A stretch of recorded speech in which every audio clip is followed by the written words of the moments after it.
culture, and unforgettable memories captured through the eyes of time. These ancient places hold stories from thousands of years ago that still inspire wonder today. Now watch the video and experience the beauty of a timeless civilization. We are perhaps the last people to have been eyewitnesses to two civilizations.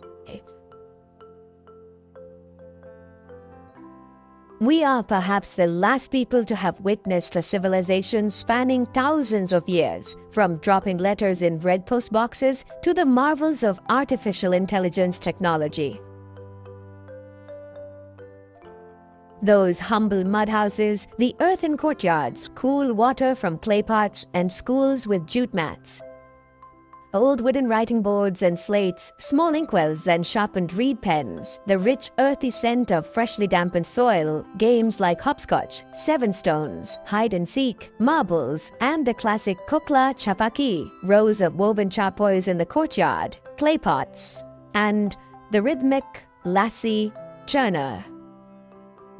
The plows pulled by oxen in the fields, the harvesting of wheat with sickles, and the gathering of elders amidst the gurgling of hookahs at the village square, the soft glow of kerosene lamps as evening fell, the act of tuning the radio frequency and drifting into sleep while counting the stars in the sky. I suspect that we are the final group of people who will ever get to witness and enjoy this beautiful life.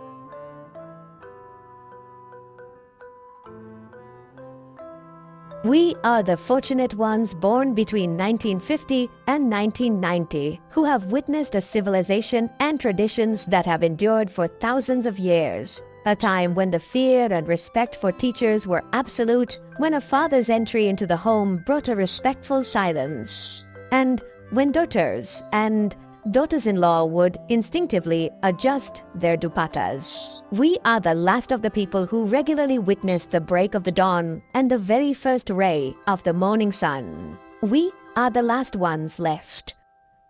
Those who used to drift into the embrace of sleep after Isha prayers. Today, smartphones have robbed the new generation of their night's sleep and the habit of rising early. Today, seeing the old, dilapidated houses built of small bricks and the chain latches on wooden doors, tears well up in our eyes when we step out of our modern, air-conditioned homes and wander into the old streets. We feel as if our souls are lingering there, while our lifeless bodies are merely displayed like showpieces in our modern, amenity-filled homes.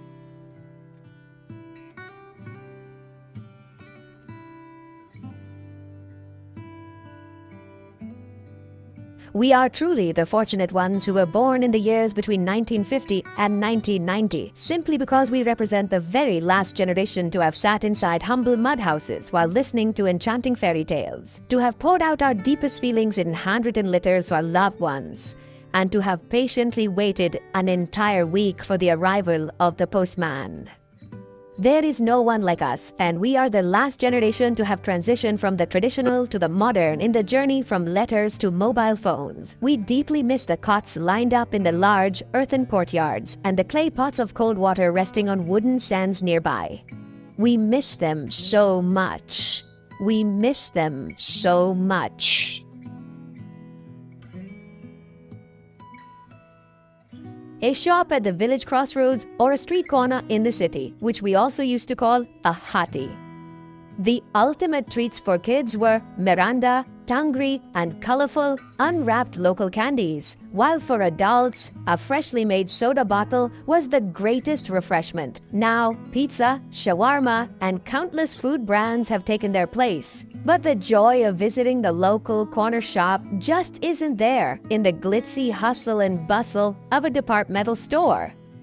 On the night of Eid al-Fitr, I couldn't sleep, just staring at the only set of clothes and the only pair of shoes I had stitched all year, thinking that in the morning I would look like a prince wearing them.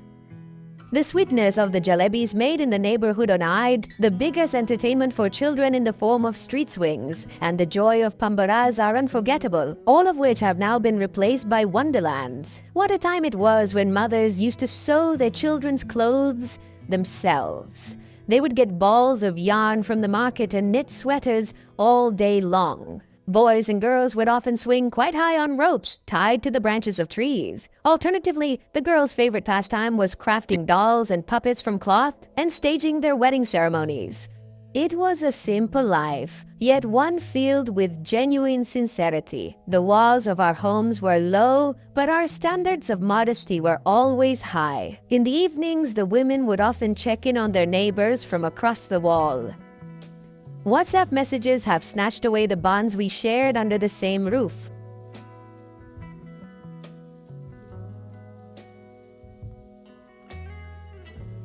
We are the last generation to have witnessed weddings filled with genuine joy. When relatives would arrive a week early and settle in, instead of feeling like a burden, our hearts would be filled with happiness.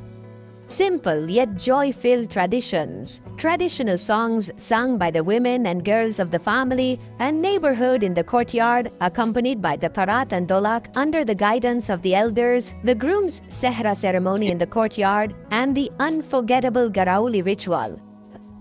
Nowadays, modern wedding halls are all about status competition. The traditional charm of weddings has vanished.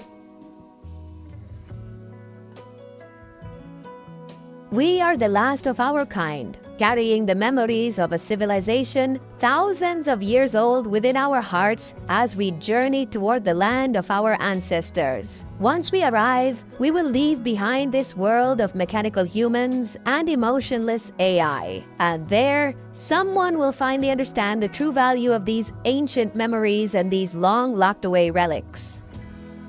There will be no one waiting there. There will be no one waiting for you there. This is all we, the last of us, had to get off our chests. Thanks for watching. Like, comments and share.